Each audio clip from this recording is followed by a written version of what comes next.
It all started at one of those casual Friday night dinners with her friends.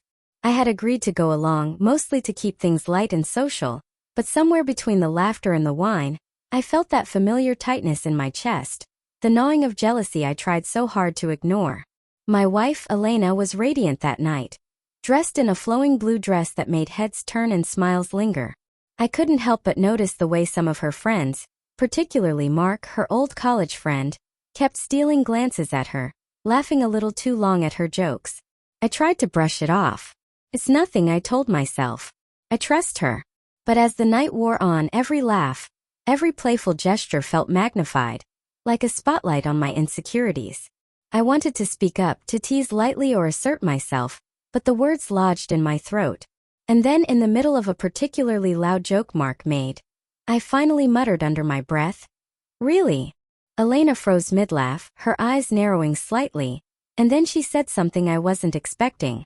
"Go home if you're jealous," she said, almost offhandedly, but there was an edge to her voice that made it impossible to ignore. The words hit me harder than a slap. I felt my face flush, my chest tighten, and for a moment I couldn't breathe. Go home? Leave her here laughing and socializing while I sulked? Felt like a test, a dare, a challenge. My pride and anger screamed at me to stay, to defend my place by her side. But something in her tone made me hesitate, and before I could think I said quietly, "Fine," and walked out. The walk back to our apartment was silent except for the crunch of gravel beneath my shoes. My mind was a storm of anger, shame, and confusion. Did I overreact? Was I being irrational? I asked myself repeatedly, but my heart still thudded with betrayal and jealousy I couldn't shake. By the time I reached our building, I was breathing hard, my hands clenched into fists. I didn't know whether to cry, yell, or just sit and wait for the night to pass. When I opened the door to our apartment, it was empty. The silence was deafening, but it wasn't empty in the way that felt lonely. There was a note on the kitchen counter, written in Elena's familiar flowing script. I picked it up, my hands shaking slightly, and read, "I know you're hurt, and I know jealousy is hard. But I need you to see something for yourself. Please sit in the living room and watch the laptop on the table. Don't touch it until I come home. Trust me." My heart raced. I hesitated for a moment, staring at the laptop, feeling a mixture of fear and curiosity. Then, reluctantly, I opened it. The screen lit up with a video, and the first frame made my heart stop. It was Elena, smiling, laughing, but not in the way I had feared. She was reading aloud, holding a book, surrounded by a group of children. Mark was there too, but it wasn't a flirtatious laughter or stolen glances. It was a classroom, a children's reading program they had been volunteering at together for months. The laughter I had misinterpreted was the laughter of kids reacting to silly voices and funny characters. I sank onto the couch, my chest loosening as I watched the footage. For 10 minutes, the video showed Elena interacting with the children, teaching, guiding, laughing, and occasionally looking at the camera with that mischievous smile she reserved for me. Mark was there as a volunteer, nothing more, nothing less. The teasing, the long laughs, the way she had seemed distracted at dinner. It had all been completely innocent.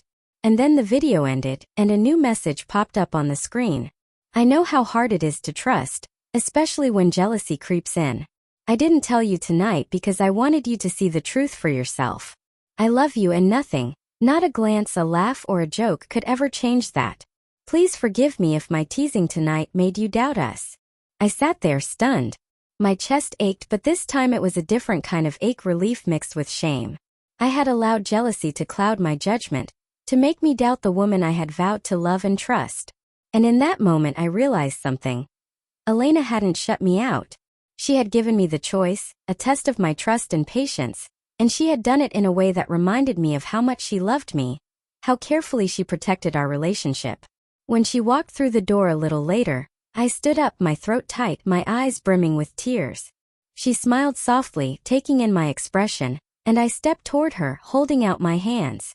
"I'm sorry," I whispered. "I shouldn't have let jealousy get the better of me. I should have trusted you." She hugged me tightly, resting her head on my shoulder.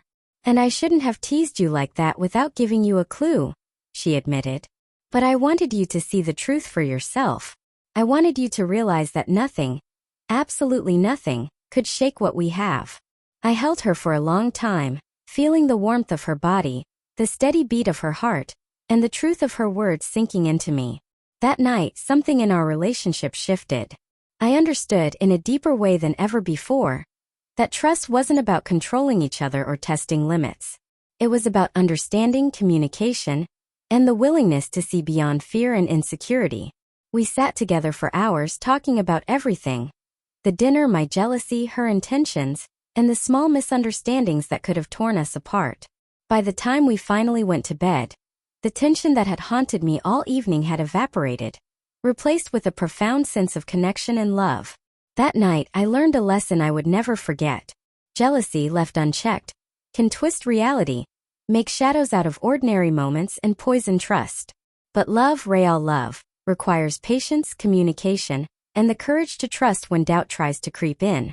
Elena had trusted me to see the truth, and in turn I learned to trust her completely. And in that moment, nothing could have felt more solid, more unbreakable, or more true.